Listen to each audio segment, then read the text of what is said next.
আসসালামু আলাইকুম বন্ধুরা। বন্ধুরা, আজ আপনাদেরকে এক গরিব মেয়ের কাহিনী শোনাবো। মেয়েটি বেশ কষ্ট করে টাকা জমিয়েছিল হজ করার জন্য, কিন্তু সে হজ করতে পারল না। কিন্তু কেন এমনটা হলো, তো চলুন এই ভিডিওতে বিস্তারিত বলি। আপনারা এই ভিডিওটি শেষ পর্যন্ত দেখুন। আর বন্ধুরা, আপনাদের কাছে অনুরোধ, আপনারা ভিডিওতে একটি লাইক করে আমাদের চ্যানেলটিতে নতুন হলে সাবস্ক্রাইব করে বেল আইকনটি ক্লিক করুন। তো আসুন জেনে নেওয়া যাক তার কাহিনী। বন্ধুরা, একদা এক এলাকায় বাস করতে এক রিস্কাওয়ালা ও তার কন্যা। তারা পারিবারিক দিক থেকে অনেক গরিব ছিল। তার বাবা রিস্কা চালিয়ে তাকে বড় করে তুলেছে। আর্থিকভাবে গরিব হলেও মন মানসিকতা ছিল তাদের উচ্চ পর্যায়ে। এই মেয়েটি ছোটবেলা থেকেই ধর্মীয় অনুশাসনের দিক থেকে ছিল পরিপক্ক। তার ভিতরে অনেক ধর্মীয় জ্ঞান ছিল। ধর্মীয় জ্ঞান ও আচরণের ছিল না কোনো ঘাটতি। অথচ মেয়েটির মা মারা গিয়েছে খুব ছোটবেলায়। তার বাবাই তাকে যাবতীয় সকল শিক্ষা দীক্ষা দিয়েছেন, যার কারণে বয়স যখন তার 6 বছর, ঠিক তখন থেকেই সে আল্লাহর ঘর দেখার জন্য উৎসুক হয়ে আছে। সে কত স্বপ্ন, সে আল্লাহর ঘর দেখবে, হজ আদায় করবে, পবিত্র কাবাগরের যত্ন করবে, চোখ ভরে দেখবে। এটাই সে সবসময় কল্পনা করত এবং চিন্তা করত। এমনকি যখন সে নিজের ঘর ঝাড়ু দিত, তখনও সে কল্পনা করত যে সে কাবাগর ঝাড়ু দিচ্ছে। এতটাই পাগল সে ছিল যে তাকে লোকে দিওয়ানি বলে ডাকত। এটাই তো হজ ছিল। প্রত্যেক মুসলিম যে কাবাগরের গুরুত্ব জানে, তার ধ্যান মন সবকিছু জুড়ে এই কাবাগর দর্শনই হবে একমাত্র স্বপ্ন। কজনই বা পারে নিজের এই স্বপ্নকে বাস্তবে রূপ দিতে। এদিকে মেয়েটি শুধুমাত্র কাবাগর দেখবে, হজ করবে, এই উদ্দেশ্যেই সে ছোটবেলা থেকে টাকা জমাত। সে প্রতিদিন তার বাবার ইনকাম থেকে যে টাকা তাকে হাত খরচের জন্য দিত, সে সেটা রেখে দিত। স্বাভাবিকভাবে একজন রিস্কাওয়ালার মেয়ের কাছে এত টাকা আসবে না। তবুও তাকে তার বাবা ছোটবেলা থেকে যেই 2-4 টাকা দিতেন, তাই সে জমাত। এভাবে করতে করতে মেয়েটি বেশ ভালোই টাকা জমিয়েছে সে। এদিকে আবার সে যে টাকা জমাচ্ছে, সেই ব্যাপারে কারো জানা নেই। এমনকি তার বাবাও কিছু জানে না। মানে সে যে টাকা জমাচ্ছে সে সম্পর্কে কেউ জানতো না। যাই হোক, আগেই বলেছি, মেয়েটি ধর্মীয় শিক্ষায় ভালো ছিল, তার ইসলামিক বিষয় ভালো জ্ঞান ছিল। তাই সে একদিন তার বাবাকে অনুরোধ করলো যে, বাবা, আমি বাচ্চাদেরকে আরবি শিক্ষা দিতে চাই। তার বাবাও রাজি হলেন, তবে মেয়েকে শর্ত দিলেন সে যেন কোনো বাচ্চার থেকে টাকা পয়সা না নেয়। কারণ তার বাবার মতে ধর্মীয় শিক্ষাকে পুঁজি করে অর্থ উপার্জন করার মতো অবিচেতক ও নেতিবাচক কাজ আর একটাও হতে পারে না। তাই এই ব্যাপারে মেয়েকে সরাসরি নিষেধ করে দিয়েছেন তিনি। অবশ্য মেয়েও নিজে ভেবেছে সে কারো কাছ থেকে পড়ানোর বিনিময়ে টাকা নিবে না, শুধুমাত্র শিক্ষা প্রদান করাটাই তার মুখ্য উদ্দেশ্য। অবশেষে সে তাই করতে লাগল। সে বাচ্চাদেরকে বিনা পয়সায় পড়াতে শুরু করল। তো এবার আপনাদেরকে বলে রাখি, আমরা যে মেয়েটির কাহিনী বলছি, এই মেয়েটির নাম ছিল সকিনা। একদিন সকিনার বাবা রিক্সা চালাতে গিয়ে কোনো যাত্রী পেলেন না। শূন্য আয় হাতে তিনি বাড়িতে ফিরে এলেন অনেক তাড়াতাড়ি। বাড়িতে ফিরতেই তিনি দেখতে পেলেন তার মেয়ে টাকা গুনছে। মূলত সকিনা তার ছোটবেলা থেকেই টাকা জমানোগুলো গুনছিল এবং জমানো টাকাগুলো বক্স থেকে বের করে সে গণনা করছে। মেয়ের হাতে এত টাকাগুলো দেখে তার বাবা তো অবাক এবং একটু চমকেও যায়। তার মতে এটা কি করে সম্ভব? তিনি তো এত টাকা কখনো তাকে দেয়নি। দ্রুত সাকিনার কাছে গিয়ে জিজ্ঞেস করতে লাগলেন, কি ব্যাপার, তুমি এত টাকা কই পেলে? আমি তো তোমাকে এত টাকা কখনো দেইনি। তোমাকে না বাচ্চাদের থেকে টাকা নিতে নিষেধ করেছি। সকিনা বলে, বাবা, আমি কারো কাছ থেকে টাকা নেইনি, এগুলো আমার টাকা। তারপর তার বাবা বলল, তবে কি তুমি চুরি করেছ? এমনটাই ভাবল তার বাবা। মেয়েকে আরো জোরালো কণ্ঠে জিজ্ঞেস করল, সত্যি করে বলো, কার কাছ থেকে নিয়েছ এই টাকা? সকিনা আবারও বলে, আমি কারো কাছ থেকে টাকা নেইনি, আমি এগুলো জমিয়েছি।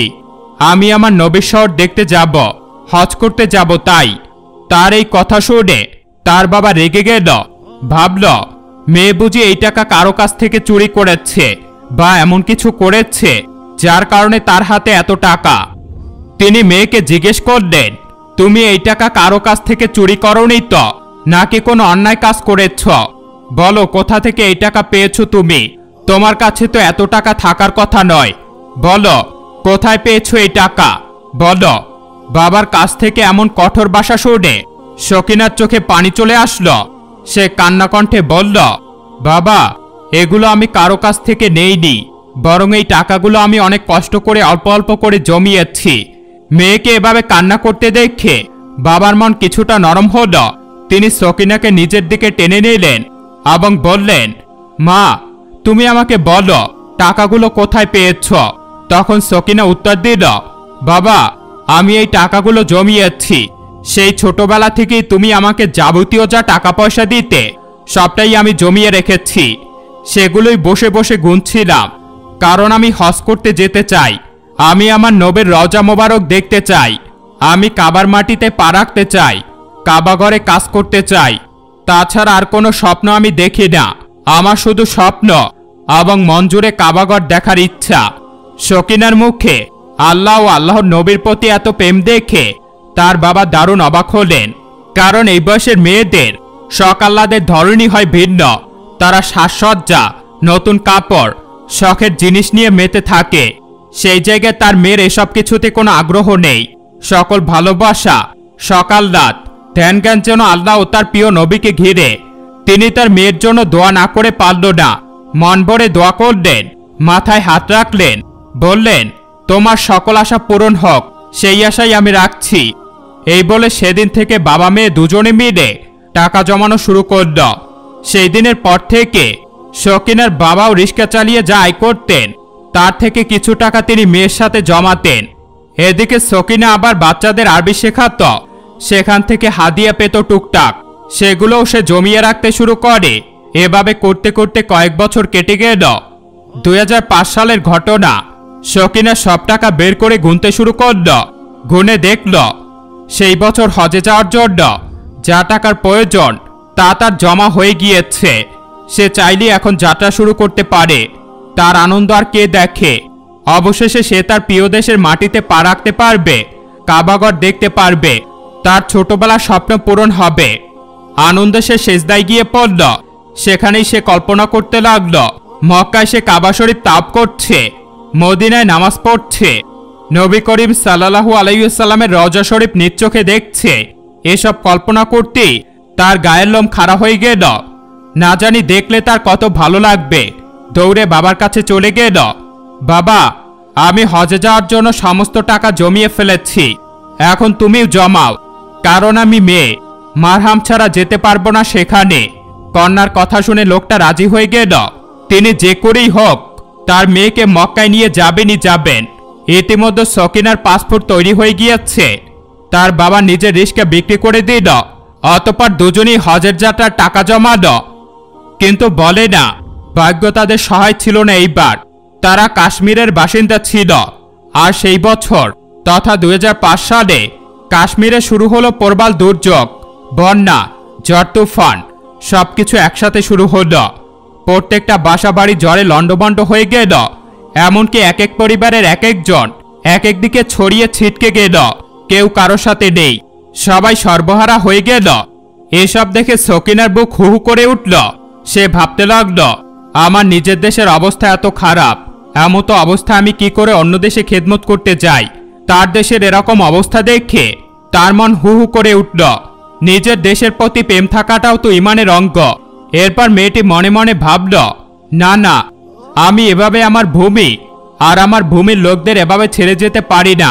এদের অর্থের প্রয়োজন রয়েছে, সমর্থনের প্রয়োজন আছে।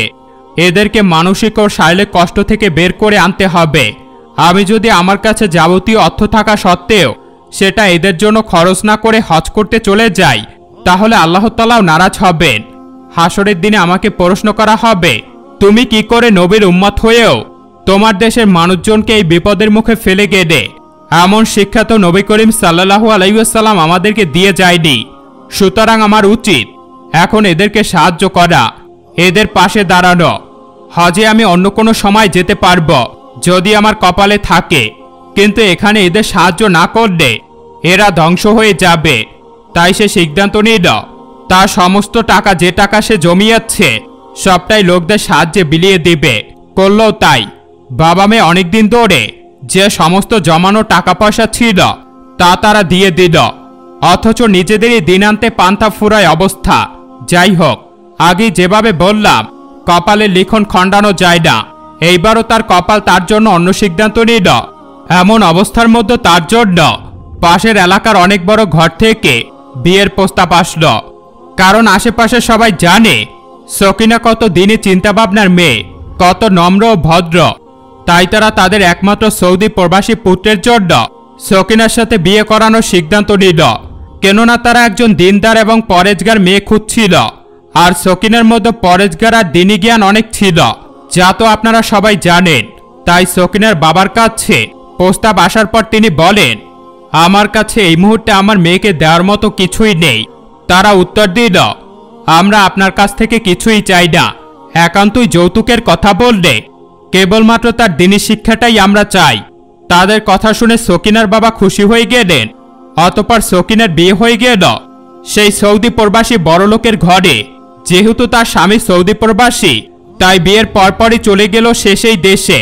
আর এদিকে সকিনাকে বলে গেল 2 মাস পরে তাকে নিয়ে যাবে। সকিনাও আশায় দিন গুনতে লাগলো। একে একে সময় যাচ্ছে, আর সে ভাবছে, আমি আমার স্বপ্নের খুব নিকটে চলে এসেছি। যেই আমি কিনে একবার মক্কার মাটিতে পা রাখার জন্য ছোটবেলা থেকেই টাকা জমিয়ে এসেছি, সেই আমি আর সেই দেশে ভ্রমণ করতে চলেছি এবং স্বামীর সাথে সেই দেশে থাকতে চলেছি। আলহামদুলিল্লাহ, আমার খুব ভালো লাগছে।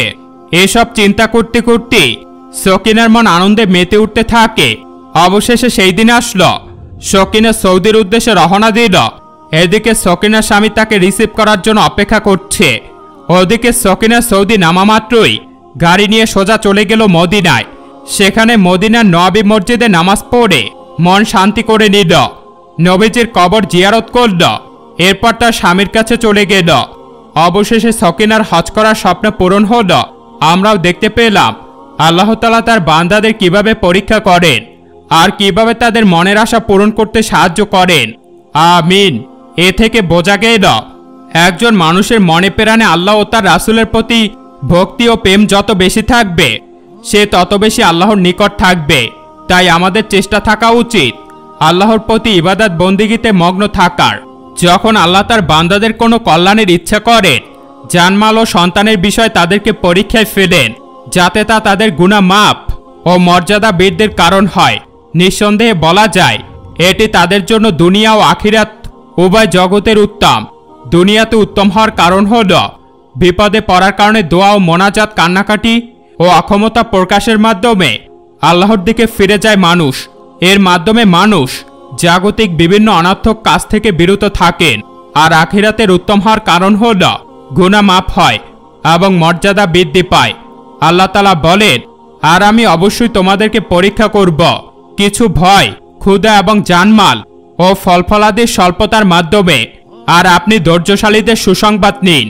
সূরা আল বাকারা আয়াত নং 155। অন্য আয়াতে আল্লাহ তাআলা বলেছেন, প্রতিটি কষ্টের সঙ্গে অবশ্যই কোনো না কোনো দিক থেকে অবশ্যই স্বস্তি রয়েছে। কোনো সন্দেহ নেই, অবশ্যই প্রতিটি কষ্টের সঙ্গে অন্যদিকে স্বস্তি আছে। সূরা আল ইনশিরা আয়াত নং 5-6। তো বন্ধুরা, আজকের এই ভিডিওটি এ পর্যন্তই ছিল। ভালো থাকবেন, সুস্থ থাকবেন। আল্লাহ হাফেজ।